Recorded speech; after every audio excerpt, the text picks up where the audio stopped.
मानत हो चाहया वठ सोन चांदी जर हुजे मानत हो चाहया सोन चांदी जर हुजे हो घुरा धोखा तुझे दर अग्या मुझो घर ओ घुरा धोखा तुझे दर अग्या मुझो घर मुझे मानत हो चाहया मानत हो चाहया सोन चांदी जर हुजे मानत हो चाहया सोना चांदी जर हुजे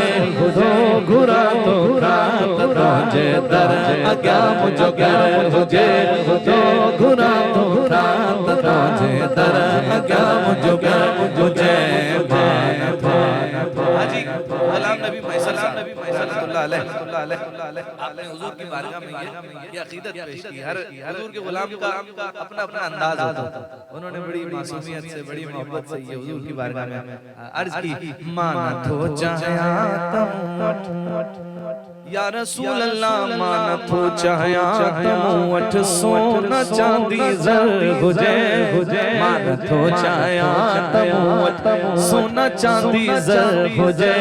दो घुरा तो रात तुझे दर अग्या मुझो घर हुजे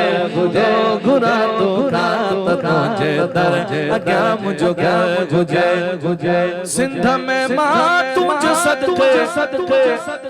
खादो पीदो खोड़ सिंध में मां तुझ सदके खादो पीदो खोड़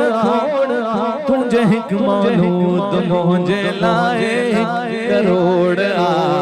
गंज ब्याका दे कबा जड़ी तो जड़ो घर हुजे गंज ब्याका दे कबा जड़ी तो जड़ो घर